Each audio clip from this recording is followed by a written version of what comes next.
I still think the big opportunity in the media space, if someone's take a big swing, someone wants to go build $1 billion company, I feel like I could rule the world. I know I could be what I want to. I put my all in it like no days off. On the road, let's travel, never look. Wait, so what were you saying earlier? How you hated me? Or no, you didn't hate me. No, I didn't hate you. Like, I hated you. Just to be clear, I hated you. I did not hate you. Like, I feel like also part of like my shtick has always been like, I don't hate anyone. I try to kill people with kindness. I try, like, people have to feel like douchebags for hating me because there's no way to hate me. Like, I feel like that was my MO for a while. But I remember being on the phone with Tim Shaw, and he was an investor in The Hustle also, right? Yeah, I was so mad at him for investing in both of our companies. I was so angry.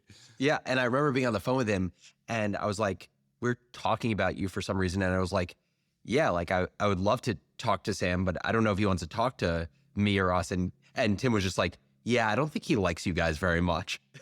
And no, but anyway, I didn't hate you, but I was jealous of certain things at The Hustle. And one of the things I was most jealous of was the welcome email. Like, I remember reading the welcome email and being like, this is so freaking good. And I'm so angry that we don't have one that is as good as this. I would have traded you the welcome email for your guys' ability to be like financially, like, just, you guys are far more than competent, but I was barely competent. So so like the envy went both ways. All right, so here's what I want to do for this show. So here's the deal.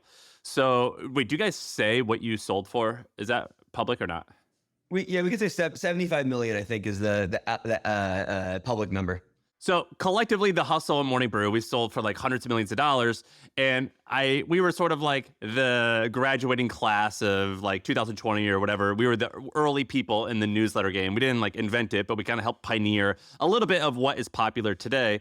And now, officially, as of a couple weeks ago, we are both, or all three of us, are officially out of our companies. I've been out for a minute. Alex has been out for a minute. Now Austin is out. And we could finally reveal like a bunch of information. And sorry, Sam, to be clear, I'm technically executive chairman. So I'm no longer day-to-day, but I am executive chairman of Morning Brew. You are no longer operating. But I think you guys, do you still have equity ownership? No, we're both fully out. All right, so that's what I mean. And so what I wanted to do was I wanted to go year by year when we each started. And I wanted to explain to the listener what we were doing in that year, what our revenue and profit was, what our subscriber growth was, things we learned. And also, we have to add this, things that we would do differently if we were starting again today, and things that we wish we had done. Does that sound good? Yeah, sounds good. I'm also excited for it because at the time, I didn't know any of your numbers. So this is like the first time I actually know your numbers as we were going through it. I think I've like shared with Austin, like my whole data room at this point. The cool thing about having a data room is like you're supposed to have, all the information that's easily accessible so you can like go back and look back. Yeah, but this is the first time it's all been in one place. We've piecemealed it, but I think it'll be fun to side by side it. So you guys started in 2015. What was the original premise? And weren't you guys both in college? Yeah, so I was a senior at Michigan. Austin was a sophomore. Both of us were kind of on the finance track. The general premise, and it's so funny because like we've told this story so many times about how it started. I don't know if it's actually the truth. It's just what I remember is the story. But basically I was helping students prep for job interviews. I would ask kids during these mock interviews, how do you keep up with the business world? Every single student would say, I read the Wall Street Journal, but it's dry. I can't get through the whole thing. My parents told me I have to read it. And so at some point I was like, this is crazy. These kids are about to spend their whole careers in business, yet they don't have something that they enjoy reading. So I started putting together the kind of OG version of Morning Brew, which was called Market Corner. And it was a PDF that I'd attached to an email listserv every day. And Austin was one of my readers. Can I tell you what I think the real story was? Because it's probably the same story as mine. Sure. You saw the success of the skim and you just said, I'm just going to do this for finance people, or in my case, tech guys. Definitely possible. Yeah, I think that's partly true. I do think Alex started the PDF version. Like there were two versions. There was the Market Corner, and then there was turning it into Morning Brew.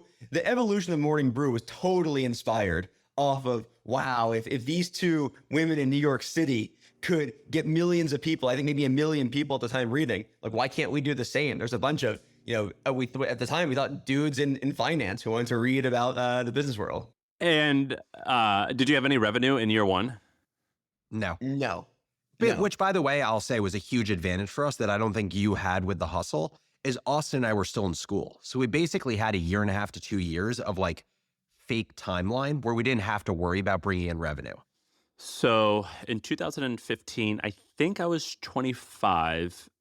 It wasn't the hustle. It was just an event called HustleCon.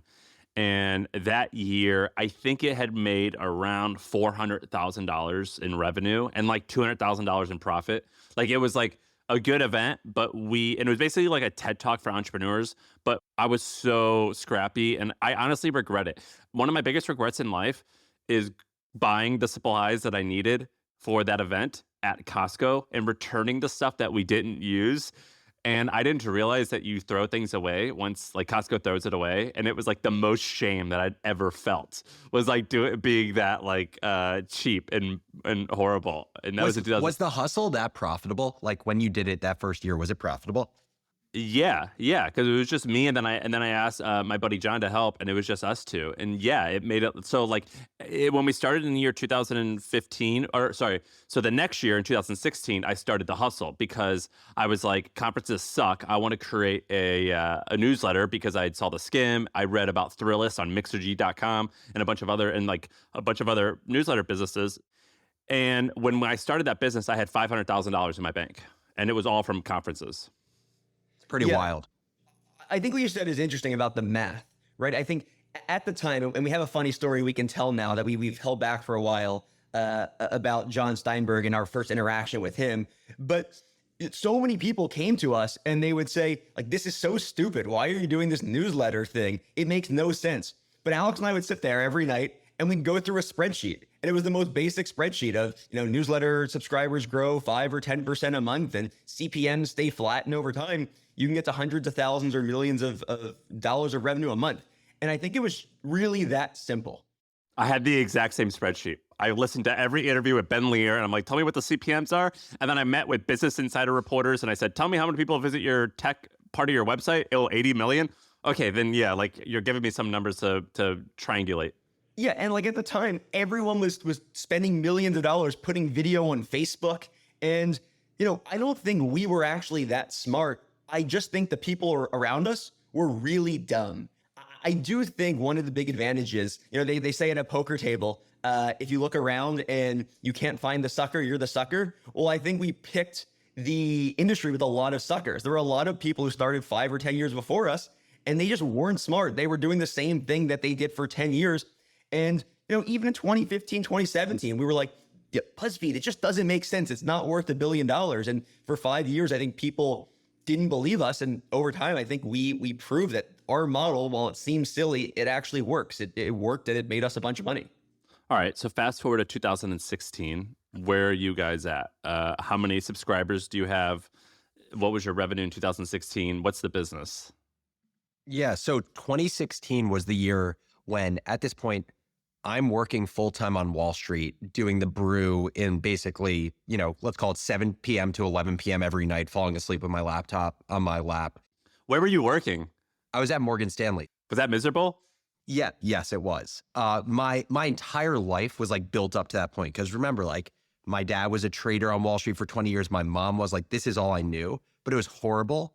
And going back to what Austin was saying about just like, there not being a lot of smart people in media, I actually think the best thing we did is like, I call it like IQ arbitrage, where I was on a trading desk. Everyone was a PhD in math. I was the dumbest person on my desk, like not even a shadow of a doubt. And just by moving to media, I became not the dumbest person. September of 2016, I quit my job. Also, it was hilarious. Right before that, I almost got fired from Morgan Stanley because they were worried I was insider trading through Morning Brew's newsletter. So they basically, HR found out about Morning Brew, which I was supposed to have permission to work on. The guy who was supposed to give me permission and told me he would got fired in a massive layoff at Morgan Stanley. So I didn't get permission.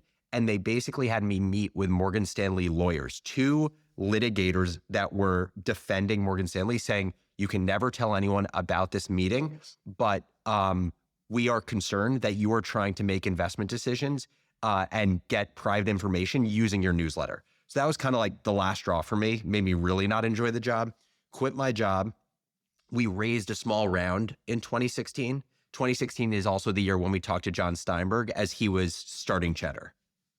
And John Steinberg is like a media executive. Did you guys see the Facebook message that he sent me? Yeah. So this guy named John Steinberg, at the time, I think I'm 26, and I'm just like a guy in a shitty apartment trying to do this newsletter.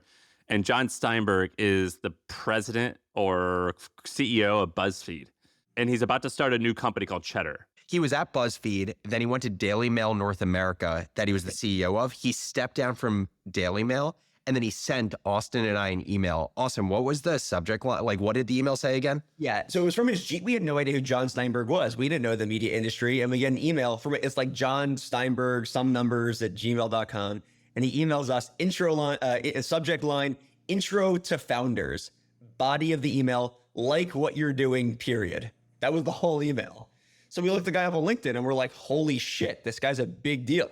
You know, we give him a call. And I mean, Alex can tell the story better, but he turns it, he flips it on us. He makes us think that he's excited in us. He's gonna invest in us, all this stuff. And then he brings Alex to his office, and I'll let Alex take it away. What happens? Go ahead. Yeah, so I go to John's office, which at the time was a tiny like closet of a WeWork space. And it was him, Peter Gornstein, who was his co-founder and the chief content officer. And I get there, and I think the conversation is going to be about how John is going to invest in Morning Brew, or how Morning Brew maybe will have a segment on Cheddar that would create, you know, audience and distribution for us. Instead, he starts interviewing me. Yeah, because he wanted you to work there? Yes. So he started interviewing me. He's like, okay, so Fitbit earnings come out. You need to get an expert on the story to talk about what this means. Who are you talking to? How are you finding them? Let's go. And I was like, well, I'm going to figure out a way to get to the CEO. Oh, you fell of into Fitbit. it. Yeah. And then at some point in the conversation, I was like, you know, to be honest, I'm not interested in a job at Cheddar. Like, I thought we were going to be talking about a partnership with Morning Brew, or you guys investing in us. And I will never forget this line. Honestly, I have some respect he said this, because he wasn't wrong. He goes, to be totally honest, the cost of the legal fees to do this deal would be more than what I would pay for you guys. And I was like, damn, he's right now. He's right. Dude, right now. I have a very similar story. First of all, related to John, I just found an old message on Facebook that I got. Here's his opening 2 lines. Have we met? We should meet. Dude, he's amazing. He's done it like 4 or 5 times, and that guy's motor just runs. Like, he is just unbelievable. So we're in the year 2016. I get an email, or maybe I cold email Ben Lear, who started this thing called Thrillist, which became Group 9, like $1 billion company. And then he's one of the co-founders of Lear HIPAA, which is like one of the most preeminent VCs in New York. We start talking, and I think he's going to buy The Hustle right out the gate. And I'm like, hell yeah, like $5 million. I'm that's how much I have right now already. Like, the offer is going to happen. And he brings in the president of the company, and it turns into an interview. The exact same thing. And I was like, oh, I thought you were going to buy us. He's like, brother, this is a newsletter. This will never make more than like $2 million a year. And I was like, well, I don't know, man. Like, if you do the math. He was like, no, like, you should come and join us. Like, you know, we're a real company. Like, if you want to like make this work, you have to join our company. And forever, that has been a chip on my shoulder. And just think about like how valuable it was that we were all kind of like both had conviction and were like irrationally confident in what we were doing. Because like you could see so many other scenarios where someone's like, you know, googly-eyed by someone who's super successful and goes and joins their thing. And then it basically cuts all of the possible upside that, you know, we ended up experiencing with our businesses.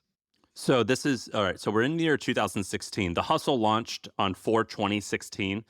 And so that year we did 400K in revenue. I think we had, at the end of the year, we had like 100,000 subscribers.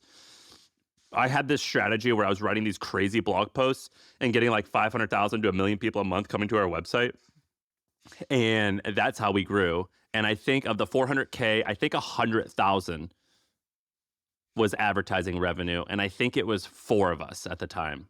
Where were you guys? So that's amazing, because in 2016, we did our first ad deal. It was a watch brand called Emla Hart, I believe. It was about a $3,000 deal for three. We used to call them exposures. We were so naive. We called them ad exposures. It was three of us. We had a writer who, ironically, we poached someone from BI. I'm not kidding. I think he made it like 7 days. Like he barely made it at the company. He quit because we wanted him to work more than a 9 to 5. But we did 25,000 that year. You did 400,000. We were three of us I was still in college. But ours were events, though. It wasn't advertising, which is way less. Yeah, but you guys did what? Still 100,000 of ads? That's pretty good. Yeah, we started advertising, I believe, in June, and I looked at my first deal. It was $4,600. I cold emailed a guy named Chris Martinez at Wealthfront. So funny. Yeah. I remember, that's the funny thing is, it kind of reminds me of like, if you go to my LinkedIn and look at my DMs from the last 10 years, I've basically DM'd every human being that has worked in growth marketing or media over the last 10 years. And I remember that name, Chris Martinez, because I probably emailed him 12 times over that year to try to get him to do a deal with us. I don't know who Chris is anymore. I haven't talked to him, but if you're listening, thank you. The things I would do differently from 16 is we raised a little bit of funding. I would not have done that. I thought, and in fact, I tried to raise way more money, but no one invested, which ended up being a blessing because I made a lot of money because I owned the majority of the company. But that's what I would do differently. So if you're listening to this, if I were starting today, I would not raise funding at all. Would you agree? I think raising funding is all about your business needs, right? I certainly wouldn't have raised more money than we did, but we did need the $750,000. I actually specifically remember, this is now fast forwarding to 2017. It was December 27th, 2017. And I didn't realize that payroll goes out early if it's New Year's Eve because they don't do payroll on holidays. And I had a check in my hand that was going to make payroll. And I had to sprint to JP Morgan because they were going to close at 5 o'clock. It was like 4:55. And when people say you were close to missing payroll, I was literally 2 minutes away from missing payroll. So we did need every penny from a cash flow perspective because obviously media companies, the accounts receivable, and you might need 30, 60, 90, or 120 days just to get paid. So we did need the money. But yeah, for a media venture, I don't think you should raise as little as humanly possible. I will say there is one thing I would have done differently and one big lesson from that period and the raise. The first is we had 28 individual investors. So we had 28 people who wrote checks from $2,500 to $100,000. Same. If I was to do it again, I would have way fewer. I would also try to suss out if these people are going to be difficult because we'll fast forward at some point, but there were some very difficult investors when we sold the business. The second is time is a crazy thing in startups, and you always think you can get more done in a shorter period of time. And I remember we had a slide in our investor deck that showed our 1-year plan to investors. And that slide, looking back on it now, took us 9 years. We tried everything in that slide and it took us 9 years to try everything. And most of those things did not work. But yeah, it took 9 years to accomplish our 1-year plan. All right. So we are in 2017. Do you remember we ended the year? I tell the story differently. I tell the story that we went from 100,000 to 500,000 in subscribers. I think I missed a year because I went back in 2017. We ended the year with 250,000 subscribers. We had 2.2 million in revenue. 400K was events. 1.8 was advertising. And my big learning that year was hiring a sales team. I think I did the first year of ad sales and I was horrible at it. I didn't realize how uptight you had to be. You had to be button up. I didn't understand this. Where were you guys at the end of 2017? Yeah, so 17 was the year that we were both full-time, or I was only full-time half the year. We ended at 100,000 subs. We did $300,000 of revenue. We finally started taking a salary. We were taking $60K each, but that was the first real year. We hired Tyler Dank, who now is the CEO of Beehive. I'm sure everyone listening knows Beehive, and he was transformational for us. What was his job? Everything? Dude, do you remember his first title, Austin? Do you remember? No. Growth engineer. Yeah. Yeah. Yeah. I mean, he did everything. And between him and then we had Michael Schwartz, who also now works at Beehive, who was our first writer. And then he brought on Neil Freiman, who still works at Morning Brew today. Look, Alex was the visionary of the Morning Brew voice, but I do think Neil was really the executor and took it to the next level. Neil is, I think I spoke about him last time I was on the podcast. Neil was huge for Morning Brew. He really did what Alex and I couldn't do, which was take this idea in our head and put it on paper every single day, 365 days a year for now 10 plus years. I also think Neil is a great example of what we did well at the Brew and what you did well at the Hustle, which is I think about our first 3 writing hires, Neil, Michael Schwartz, and then this woman, Nikki. And all of them were non-traditional hires. Like I think both the Morning Brew and Hustle were really good at finding undiscovered talent and seeing a ceiling in them that other people didn't realize. And it was the same thing for you. Like I remember, we'll talk about it later, but like I watched your writers like a hawk. I could read a Hustle story and knew who wrote it without seeing a name attached to the story. And I knew their backgrounds, and none of these people were what media companies would traditionally hire as talent. Dude, I tried to recruit media people and they laughed at me. Yeah. Like I emailed this one famous journalist and she said, "That's cute, thank you." Like, I tried to. And so the only people I could A, afford and B, convince to do this stuff were like, for example, Lindsay Quinn was a blogger at like a procurement startup or something, or I don't even, like she was not a writer, but she could write and wanted to write. And you sell them on the dream of like, wouldn't it be fun if you could do this hobby all the time and make money from it? And that's the only people we could convince to join us. She was my writing hero. The number of times in my career I've tried to poach her is very non-zero. Yeah, she was fantastic. And this really fast forwards to 2018, but Alex isn't kidding. We knew every single writer you had. We knew, and Alex in particular, knew every single story, who wrote them. And we would come to work every day, end of 2017, 2018. We would, for the first 2 to 3 hours, print out Morning Brew, print out Axios, print out the Hustle, print out the Skim, and with a paper and pen, and Alex led the charge, we'd go through every single story. He'd circle what he'd like, he'd X out what he didn't like. And look, Alex is the most likable person on the planet. You now know this, Sam. I'm sure a lot of listeners know how likable Alex is. The only person on the planet I know who doesn't like Alex is our first writer, because Alex would sit there and just, cross out half the words he put in the newsletter and be like, look, Lindsay Quinn wrote this same story better than you did, like be better. And we were maniacal. We were, we lost our minds to the game. We were crazy about this newsletter thing. And for the record, I didn't do that. And that's a regret. Like now that I'm older and understand how company building works, like I would like if you told me you were doing that, I'd be like, you guys are insane. Just have fun. Do what feels good. But that does not, like once you get past, I don't know, 5 million in revenue or something like that, you could, and that means you probably have some type of product market fit. You could absolutely iterate your way to being like wonderful. Starting like you're at a B or a C plus, you can get yourself to an A plus through iteration. And honestly, I think a lot of me being maniacal with the content came from like what Austin had taught me along the way around standard setting. And basically the standard of your business is what you allow. And so like if you allow suboptimal content to be written, that is the new standard you set. Like basically you're implicit by not saying anything to something, you're implicitly saying that is okay. And to me, that was my biggest fear, is if I said okay to things that were not exceptional content, that was the new standard of our business. How old were you guys during this era in 2018? I was 22, 23, right? Yeah. And I mean, I'm what, a year and a half older than you?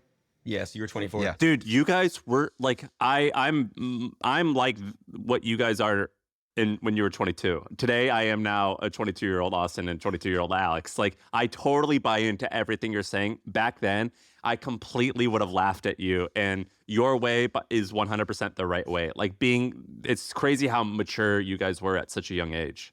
Yeah, when we sat down at first to set our core values, and at the time, I thought core values were fluffy. Now, in hindsight, I actually regret that we didn't, write those in stone and keep those. We messed around with them a bunch, but 2 core values were really important. Was 1, have an ownership mentality, act like you're an owner. And if you own something, you're going to every day critique it. You're going to give it feedback. You're going to care a ton. You're going to drive every single day to that. And the second is underdog mentality. We came into work every day, a group of misfits, a group of people who had no idea what they were doing in the media industry. And we just act like an underdog. It's March Madness right now, and you just see the way these underdogs show up to games. They're loose, right? They don't have this weight on their shoulders. And every day we came into work and we were like, screw it. We are going to kick the shit out of all these legacy media companies who raise these, let's see, $100 million of funding. Alex and I would sit down and say, what could you possibly do with $100 million of funding?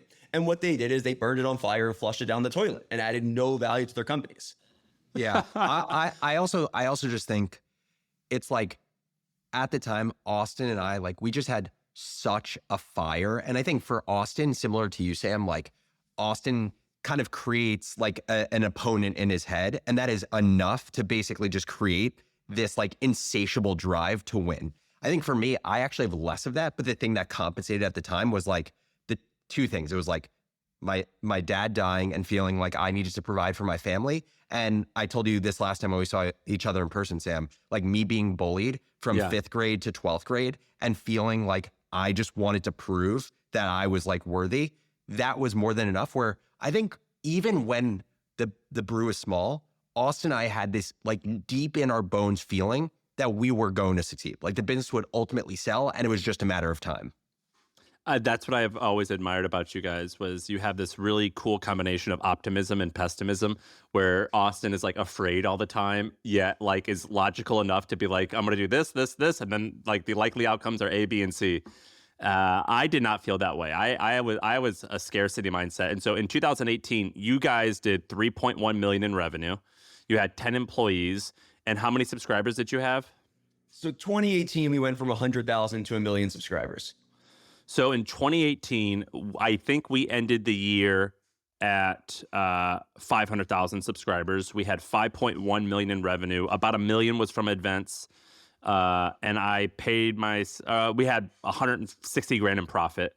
And that was the first year that we spent on advertising. I went and looked back. So we got to like 200,000 organically, and then we spent money on ads, and I spent $1 million that year. Did you guys spend money on ads that year to get to 1 million subscribers? We spent every penny we possibly could. I would track daily cash flow to make sure that we had enough money. And we put, 2018 was the year for us. That was the year that, there were days in 2018, we were growing 20,000. You know this, we would do these MacBook giveaways. We would grow 25,000 subscribers in a day. So yes, we spent every dollar we could possibly find. And my only regret is we couldn't figure out a way to find more money to put more money into Facebook ads. If I remember, by the end of that year, we were spending like $500K a month on ads, right? Yeah, at least. That's crazy. I had such a poor mindset where I didn't look at it. You guys, because you had this finance background, and also I think you are just more like this naturally anyway, you had this mentality of like, well, I will spend $1 to make, like if $1 turns into $1.1, I will spend every $1 I have. For me, it was like 80,000 a month. That's astronomical. It doesn't matter what the return is. Like, you know what I mean? Like that was a failure. That's an immature mindset. I also feel like part of it was like Austin and I were younger than you. We also like, at the time we were only making 60K, or I think we had upped our salary that year to 120K. And I think part of maybe your mentality for the hustle was like, this is kind of just like a cash flowing lifestyle business for me that I'm going to just like, I can continue to pull money out of the business as like the vast majority owner of it. I feel like Austin and I at the time weren't thinking about monetizing it for ourselves in the same way. Yeah. And Sam, I knew you thought that, right? Because, Deal and Rippling, that whole thing just happened. And we certainly didn't have someone in your Slack, but we would talk to all your former employees. We would get every bit of information we possibly could. And I knew that you had a profit threshold. You're like, I want to profit this every month. And I said, well, that means Sam's taking his foot off the gas. And so if Sam's taking his foot off the gas, I'm going to do the opposite. We're going to, which is funny. I didn't make a lot of profit. I didn't actually make a lot of profit. Like we grew revenue like 50% most every year, but like I did not. So and I think that you were talking about values. I wish I would have. So, I think you guys matured earlier than I did. I was still really immature. And I didn't codify my values, and I didn't codify the culture. I started the company when I was 24, 25. And I think I evolved to where I am today when I was like 31. You guys were kind of like 31-year-old Sam when you were 21. But had I done it over again, and if you're listening, I would codify your values early on and stick to it. Also, what a lot of people do is they buy ads. Because so back then, this was only a handful of years ago. Back then, it felt like buying ads was more like there weren't that many experts. Now to buy ads, it's like commonplace. Like it's way more common. And so people buy ads way earlier for their products now. And I actually think that's a huge mistake. Totally. Yeah, I totally agree. I mean, that's the part of the story that we didn't talk about is like we didn't do paid acquisition until 2017, really. So 2015 and 2016, to get to 100,000 subscribers, it was entirely organic growth. So by the time we actually were paying for subscribers, like we knew we had a great product. We knew how long subscribers were staying. We also knew how to like work within scarcity of not having money, but finding ways to grow regardless. And I think that muscle, if you skip over it, is a really bad thing. Okay. And another thing that I learned so I'll say it in 2019. So we're in 2019. You guys did 3.1 million in revenue with 3 million in profit. 13.1. Sorry, 13.1 million in revenue, 3 million in profit, a salary each of 250, a team of 25. We did about 8 million in revenue, which with 640 being from events. We did profit of 200,000, but we did cash flow of 1.6 million. And we had, and I'll explain why. So at that point, I sort of switched the business to caring about cash flow. And I had subs of about 1.2 million. And that year, we launched this podcast. Shaan, under the Hustle name, launched my first million. This year, in 2019, the thing I learned was that, you know how like a lot of social media companies, they're like, who cares about revenue? Who cares about profit? Just grow your users. This was the year that I learned that to be true. That if you know that you make a certain amount of revenue per advertising, via advertising or subscription per user, that's the only thing that matters. It's just getting more users. And I wish I would have understood that a little bit earlier. Yeah, I think what we learned this year was we started to see the plateau of not just newsletter growth, but of the economics of newsletters. Morning Brew got to a point where we started to ask ourselves, how much could you make on a single newsletter? I think it was $18 for us per subscriber, right? 50 cents a month for advertising, maybe? That sounds right. I don't know exactly. Yeah, or 75 cents? Something like that. I think that makes sense. But what we learned was at some point, and the answer ended up being far, far down the road, but we started to ask ourselves, do we just want to be a single newsletter, or are we going to get to a place of diminishing returns from pumping more and more money? And we were spending this year, we probably spent $6 to $7 million on paid acquisition. So we spent what you did in revenue almost just pumping growth back in. And we started to ask ourselves, does this make sense? And that's where we learned about industry dive. And we started to really take the approach of, wait, our audience works in retail, they work in marketing, they work in as CFOs or in finance.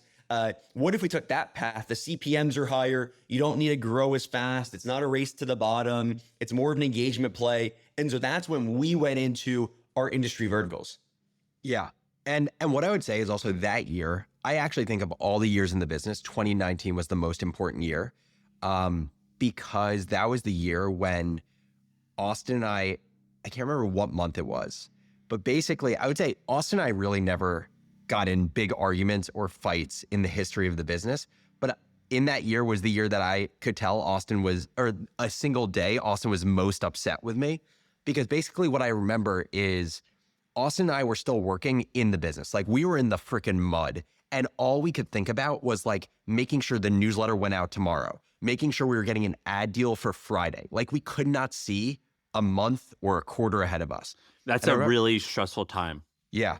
And I remember one day we were in WeWork, I got a message from Austin on Slack saying, hey, one of our investors, who is this guy, Scott, who created the Snuggie, and he has a bunch of other products. He told Austin, because Austin had asked him about like, what are resources you have to like operationalize your business and run your business? And he goes, I use this book, Traction, and you're going to read it and you're going to adopt it in your business. Austin read it and he gets back to me. He messaged me in Slack and it's like, dude, you need to read this book yesterday. And this is what we're going to do.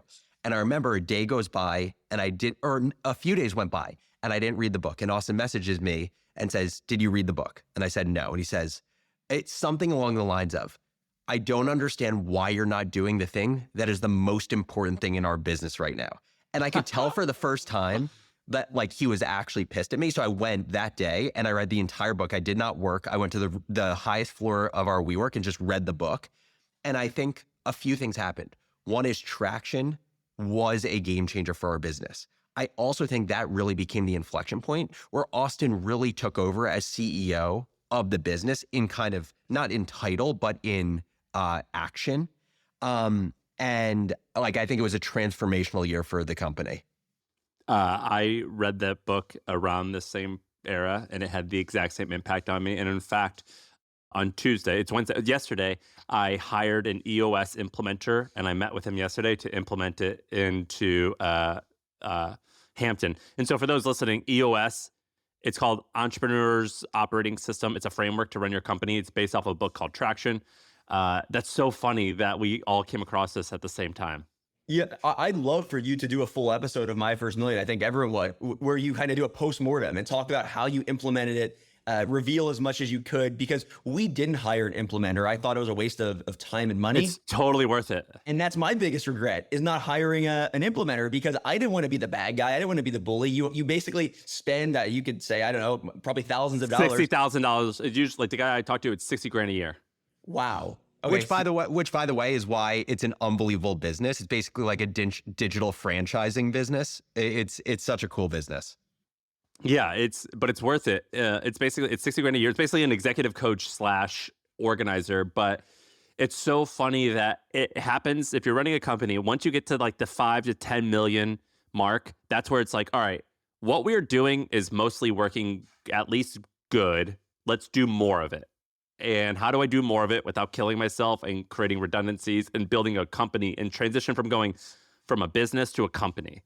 And that is where that book helped me. 100%. Yeah, I kind of thought about it at the time as like, first chapter of Morning Brew was newsletter as a hobby. Second chapter of Morning Brew was newsletter as a business.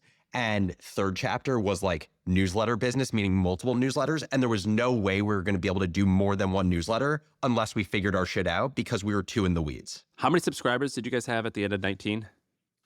I'd say probably about 2, right? We probably went from 1 to 2, maybe from 1 to 1.8. But again, that year was defined as us maturing as a business. So Sam, at The Hustle, where were you in terms of maturation? You were doing more than we did. You had events and you had an ad business and you launched My First Million. Like, how was the business actually being run? Oh, and I have to say, we launched Trends that year. And so Trends was basically a $300 a year subscription where like I had this woman named Julie and Steph Smith write a weekly email, and then we had a Facebook group where you could talk about like interesting companies. That's why we started measuring cash flow, because I learned the importance of billing $300 up front versus monthly. So at that point in the company, I just had so many like demons that I was still just getting out of. And like what I learned about running a company at that era was that the issues that you have as a person transcend into like the company. And I didn't have like, you guys had each other as like right-hand man. And I didn't have that like at the company where I could like confess to someone all the things I'm nervous about. And so I ran the company using EOS, and I had Brad, Adam, Ryan. So Brad did content, Adam did sales. I think I had Scott Nixon who did growth. And I think we had one person who did events, who I couldn't remember. And then I had Steph Smith who did trends. So I had 5 people who reported to me. And I was kind of beginning to get a little checked out because I was so exhausted at this stage. You know, exhaustion kicks in around year 4 or 5. And I was starting to get dead from running the company. And I just did not care anymore. Like Shaan came to me wanting to launch MFM. And I was like, that's stupid. Like I hated everything. And I was like, this is stupid. But if you really want to do it, you know, we'll be the publisher. So we own it. But show me an episode. And he sent me the episode and I was like, fine, we'll do it. And like, but there was no, and I published it the next week. There was no planning. There was nothing. And I really was immature for not doing planning, not having longer term thinking, and for exhausting myself out. Yeah. One thing I'll say is I think in that year that you kind of felt like mentally toast and like a little lost, like that was the year that I felt the same way, I think for different reasons. The other thing that's, I think, just an interesting observation is like you mentioned like Austin and I had each other as right-hand people as we're going through the business. And I think that's true to some degree, but I also think Austin and my relationship has evolved a lot over the years because I think we started the business so young that the way, like when I co-found a company now and the kind of the level of direct communication and feedback to each other that I have with like, even for StoryYard with my CEO, it looks very different than the way that Austin and I would give feedback to each other in the brew. And it's not because like, it's not for any other reason other than we didn't have the maturity to speak with like radical candor and speak openly. I think we were like afraid about critiquing each other, giving feedback. And so I actually think, at least for me, a lot of my growth honestly came through like things like therapy or like dealing with it on my own. It's funny. I think Austin and I as co-founders today will look so different than us as co-founders, you know, in 2016 through 2019.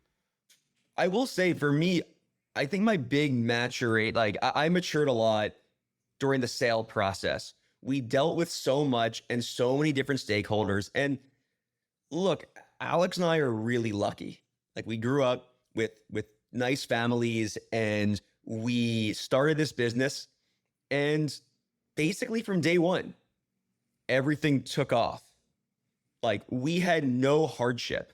And the hardest part of running the business, professionally, the hardest part of running the business was when we had the sale process and we had some investors who were pissed at us for selling too early, the same investors who 6 months early were begging us to sell. We had employees who felt as if they didn't own enough of the company. And what you learn is when you sell a company, there's a huge lump sum of money that's in a paper. And when everyone sees that lump sum, everyone starts thinking like, oh, how can I get mine? How can I get my money? Sure, I only own 0.25% of this company, but actually I kind of view myself as a co-founder. I kind of view myself as more than worth 0.5% of this company.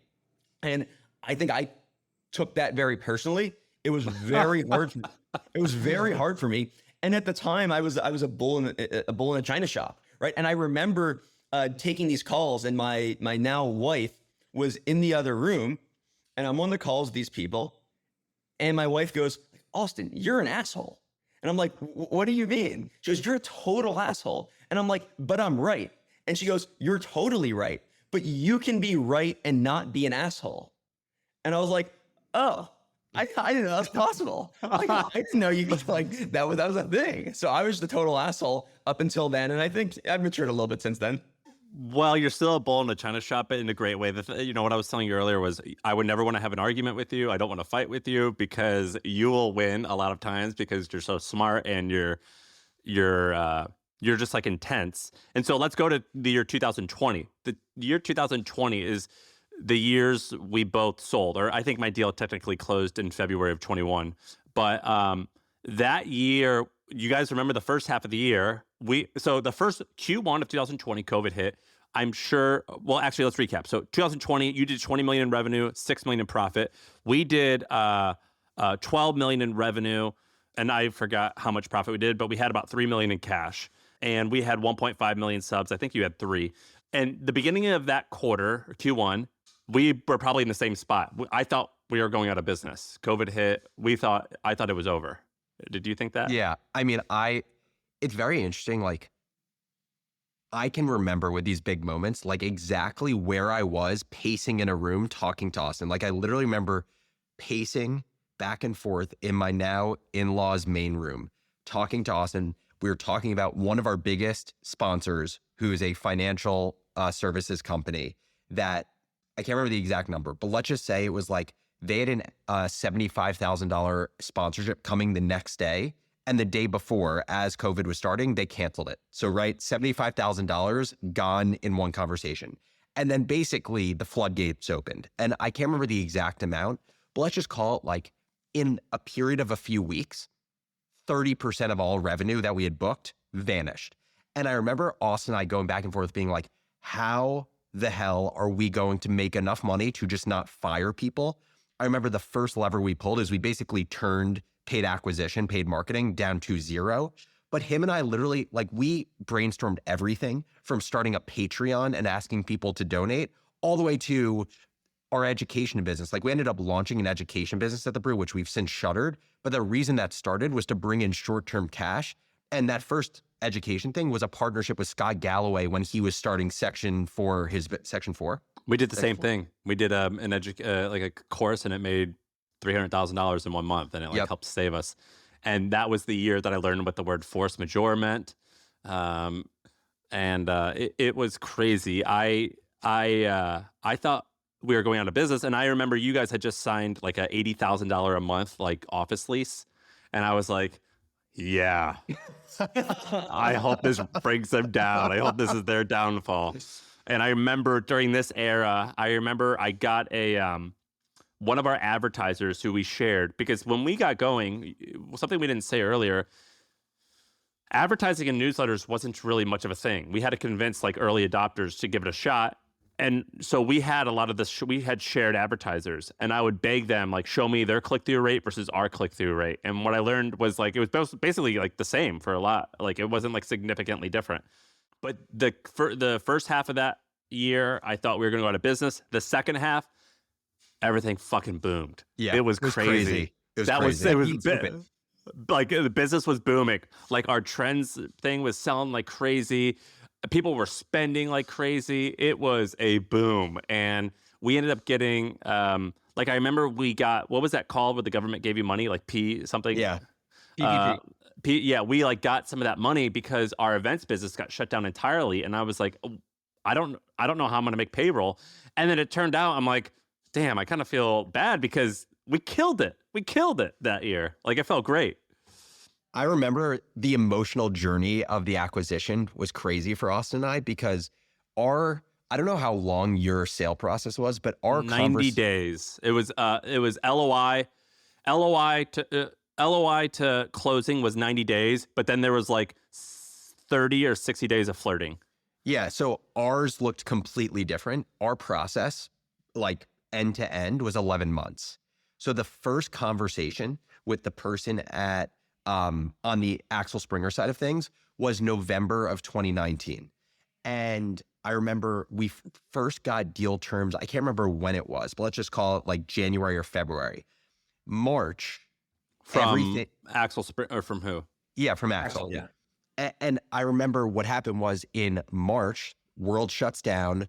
There's a period of 3 weeks where Austin and I are like, forget a deal. We don't even know if we're going to have a business. And then after those 3 weeks, starting in April, everything ripped. And we went from Austin and I being like, not that we don't even think we're going to have a deal. We don't even know if we're going to have a company after this, to we're way underpriced. We're doing so well. Are we even being paid appropriately for how much the business is ripping now? And that roller coaster in those 3 or 4 months was insane.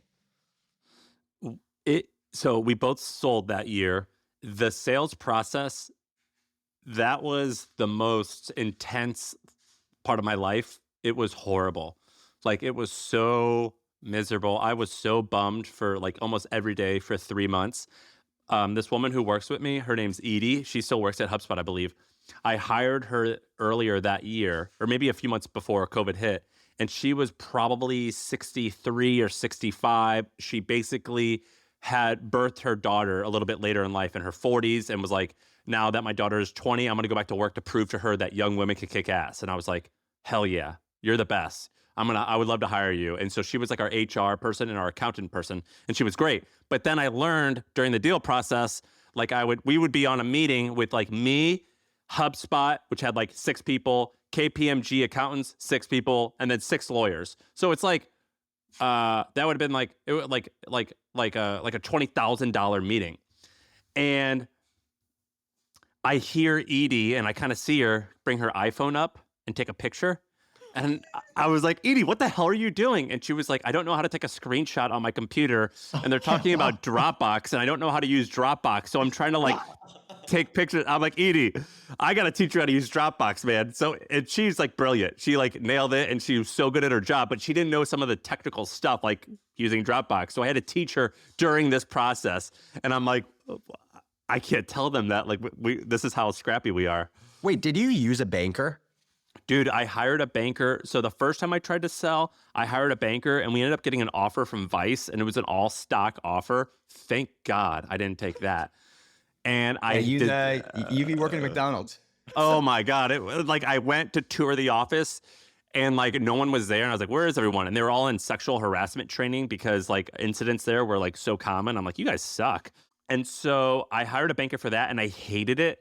And then I always thought that HubSpot or a company like that should buy us. And they reached out to me, and I was like, I don't need a banker. Like, I'm going to negotiate this. When I started the company, my goal was to make $20 million by the age of 30. I was like, as long as I make that, I don't care.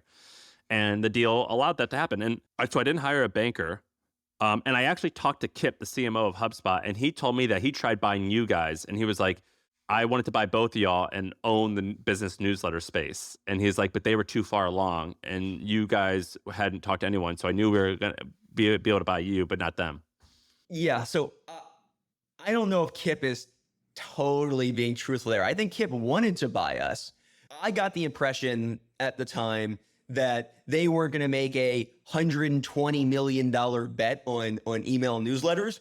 They were really interested, but because we did a better job of monetizing each subscriber, we were more expensive, and the hustle didn't care, or HubSpot didn't care about that extra revenue, or profit, right? What's $10 million of profit to the HubSpot? They cared about our users, right? The classic vertical integration.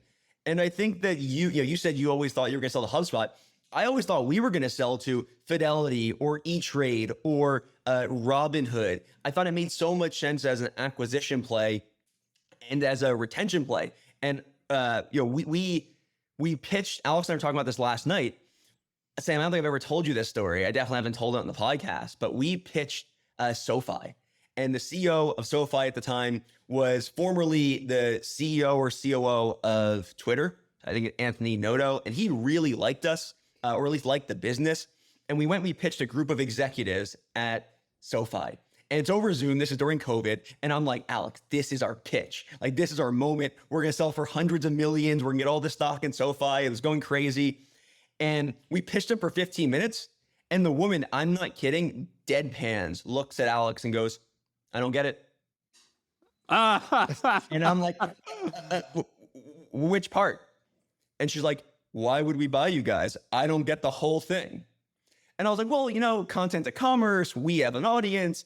And the other guy, like the head of business development, flips the background of his screen and he shows SoFi Stadium, right? He shows their big stadium and he goes, 300 million eyeballs a year.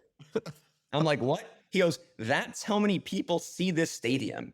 You think we want 3 million emails? What are we going to do with 3 million emails? And that was the entire call. What a douche. Your wife should have talked to them. That's insane to me.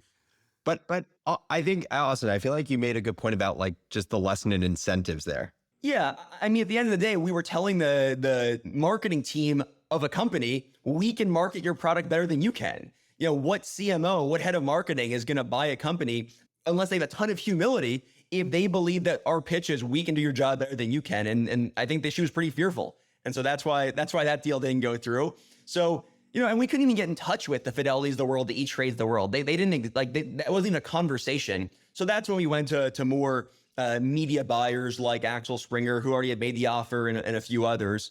And look, we shopped. I don't know about you. I'm curious how many conversations you had. We shopped it to everyone, and we got no. I shopped it to all traditional media companies. No one was interested. Hearst wasn't interested. Like New York Times wasn't. No media people were interested. And frankly, I hate the media industry, so I was kind of happy. Yeah, and that's part of the reason we sold is we were. I mean, a couple hours before we signed, we were unsure. I was talking to all these people, getting all this advice, but we came back to we own the vast majority of the company, and we didn't get a single offer in writing from another company. And that was just terrifying to us. We said, what if Axel Springer goes away and we're never going to be able to sell this company? Of course, in hindsight, that's not true. But at the time, you're so scared. It was we made a decision. I think it was the right decision in hindsight, but we did it partly because we were scared. All right. I want to rattle off so my story ends there in 2020. We sold. You guys sold half the company and then later sold the rest. I'm going to rattle off the future numbers, but then I want to talk about like future stuff, like what people listening can learn. So 21, you did 46 million in revenue and 10 million in profit. 22, 70 million in revenue, 10 million in profit. 23 was the same numbers. And so I imagine the business now is in the 70, 80, 90 million range, something like that, but you guys aren't owners anymore. What do you think people doing now? Newsletters are really popular. So I remember when Substack started, I thought it was the dumbest idea ever. I chose not to invest in Beehive. I thought that was a silly idea. I was wrong about both of those things. What do you think that the people starting now are getting wrong, and where's the opportunity, in your opinion, in this space? I think the number one thing that people get wrong is they view this arbitrage that we had in 2017 and they think it exists today. They think the same economics exist today because they read a blog post that Tyler Dank wrote in 2018. The value of a subscriber is significantly less than it was when we started because there are so many newsletters out there. And people forget that the most important thing, it goes back to what did we do in 2018? We printed the newsletter out every day and we were not maniacal over the content. Every person out there I see now on Beehive, not 99%, like, oh, here's an untapped market. Let me write like C plus or B minus content and let me use all these growth hacks and I'm going to get to 1 million subscribers and I'm going to sell all these ads. And I think they get to 500,000 or 1 million subscribers if they can. And their ads don't sell for $50,000, they sell for $3,000. And the economics don't work because there's not enough engagement because the content's not good enough. And so just people aren't focusing on the content. It's all about the content. That'd be like selling a SaaS product and the code not being very, or the product not working that well. Like you have to focus on the content first, everything else follows. Yeah. I would just add on, and Austin and I have obviously talked about this at length, but the more niche, the better. Like the internet is just this long tail of millions of niches. And the more niche you go, especially if you pick the right niches, not only can you get higher CPMs, and I would argue that like in this advertising pullback that has happened for like the brew or just media companies in general, B2B has been less impacted. But the other part about it is, you know, the trouble we had at Morning Brew, which I think you had less of at The Hustle, is we didn't know, we could not figure out how to monetize our audience directly. We tried everything. We tried selling merch to them. We tried the education product. We couldn't figure out a good solution. For your audience, like I think Hustle Trends was a really smart product for your audience. The more niche you go, I think the more clear it becomes how you can directly monetize your audience. I think a big thing to learn for people starting now is my strategy was partially right, partially wrong. The strategy that I had, I hated advertising. I remember, do you guys remember how like the sales guys always wear jeans and a plaid shirt and these bright brown shoes? I remember I bought a pair of those brown shoes and I wore them to one meeting in New York and I took them off at the end of the meeting and I threw them away and I like went home in my socks. I was like, I'm never wearing these fucking brown shoes that tech salespeople wear ever again. I will never wear these brown shoes. I just like distinctly remember that because I hated it. And so I was like, I want to create products to sell to my audience. And what a lot of people get wrong about that is they go outside. So like, you know, I think Adam and Becca at Workweek wanted to sell like software products or something like that. And that strategy that they and many other people, or I don't even know if they did do it, but whoever wants to try and do that, it will almost always fail because in order to make a business like this work, where you sell stuff to your audience, you almost always have to be, it has to be within your core competency of content. And if the founder is not like what Mark Zuckerberg was to Facebook of being like a tech wizard, you need to be that about content. Otherwise, it's not always, but almost always. Otherwise, the business sucks. And so I think that for the people listening, if you are going to build something, go super hard on content, make money via advertising, which is the right thing to do. And then if you do make money in other ways, you will almost always want to make money in ways that fit within like the ikigai of like your company's core competency and what the world wants is some type of content-y media thing. Yeah, we see it all the time where people start a media company, they try to sell a product, and it's really hard because you're pivoting from a content company to a product company or software company. It's really, really tough. It's like BuzzFeed, like doing, haven't they tried like making ovens or something like that? Yeah, with Tasty, they have like their entire cookware brand. Yeah, I think at the end of the day, it's like basically you just are adding so much complexity to your business, especially the more you get out of your core. Because it's like people like a media company and content, like content is the product. A media company is a business. Then what you're basically saying is you want to create an entirely different business. And now what you need to figure out is the entirely different business. Is the product exceptional? Do you have someone who understands it deeply, who can run it? Then the media side, can you keep that going in the right way? And then also, is there an intersection where your audience not only trusts you, but trusts the thing that you're now selling them that's a different product? Like there are so many more moving pieces. What else for different opportunity? You guys had on here that you being based in New York helped. I agree with that. It helped you guys a lot. I think being like, if you are an AI company, being in San Francisco is beneficial. If you are a media or content company, being in New York is beneficial. I think that was huge for us. I think if you want to build a big brand in media, you have to be where the ad agencies are. And I mean, Alex was just grinding, going to ad agencies, meeting with people, talking to people. If he lived in Austin, those people weren't there. He was never going to be able to meet with them in person. Yeah, it's like you're not in it to win it if you are not in New York. Yeah. One other thing I would say is like, I think actually, Sam, you and I feel differently about newsletters now. Like I know kind of your perspective is like newsletters are so much harder. You wouldn't necessarily do it today. My general view is like, I feel like we're like past early of every media channel on planet Earth. Like, I don't think anything's early anymore. Like podcasts have been saturated, YouTube's been saturated, newsletters have been saturated. Like everything is harder in my mind. So I think like the game overall has become harder. That said, I still think there are going to always be opportunities, especially in a niche that you know a lot about, to succeed. So like I would say I am still bullish on newsletters as a way of owning your audience. I just think the level you have to play the game is higher than where we had to play the game. One other just random thought is I used to always hate the news business. Like I thought the news business was such a bad business to be in because you need so many people to crank out content. The economics are horrible. I would actually argue with kind of where we are in society now and, you know, like general distrust of news broadly, of traditional news broadly. I think there's a ton of opportunity to actually disrupt news as an upstart. And I think we've seen that with like Barry Weiss and the Free Press. And I think we'll see more of that over the next few years. So here's one of my takes on is for like where interesting opportunities are. I would bet my life. I bet my life you guys agree with me. Quarterly or monthly hardcover magazines or some type of physical newsletter. Yeah, I love that. I almost made, so we did MoneyWise, a podcast about, it's like a personal finance podcast for high net worth people.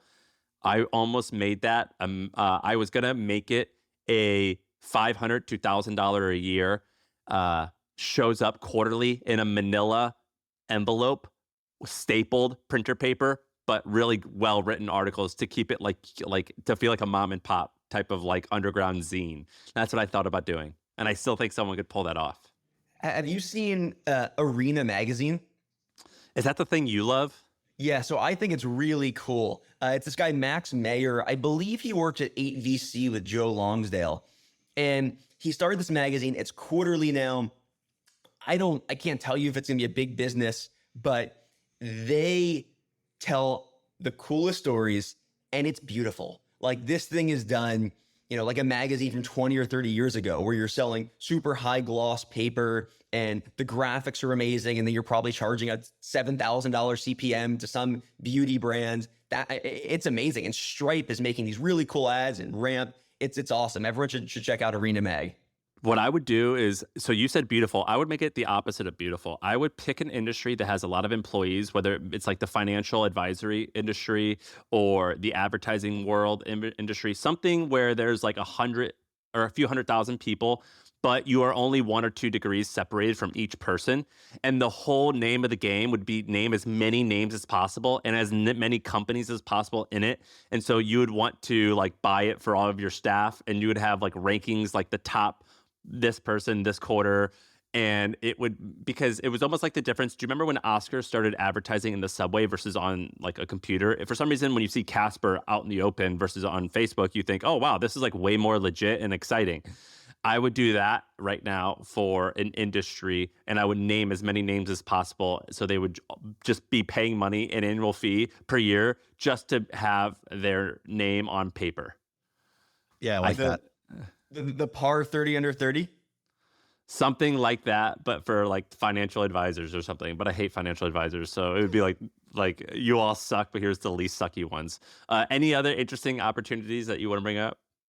I think that's, I mean, the media space, I think that's it for like the newsletter stuff. I still think the big opportunity in the media space, if someone's take a big swing, someone wants to go build $1 billion company, it's to do what we're talking about or what the hustle did, right? Use content to build something like a trend, but do it to the extreme. So I think the best example right now, look at what Overtime's doing. Oh, Dan Porter, who's been on the show, is amazing, right? And for the first 3 years of this business, I didn't get it at all. I said, Overtime. I thought it was so stupid. So dumb. I was like, this guy's an idiot. He left all these awesome jobs. He could do anything. And he Same. built another company off a ton of funding. And all he did was just put sports on social. And next thing you know, he's doing basketball tournaments. I'm like, that's like kind of cute. And then he's running a league that's trying to compete with college basketball. And I'm like, holy shit. This guy is on a different level. He's trying to compete with the NCAA and the NBA. That's a big swing. Like, you know, if in a couple of years I build another big company, I would think like that, right? Whether it's, you know, basketball like that, or padel, I think is really interesting. Or there's people now thinking about doing it in tennis. There are so many interesting niches where you can go take a massive swing and try to compete with, you know, the biggest organizations in the world. Yeah.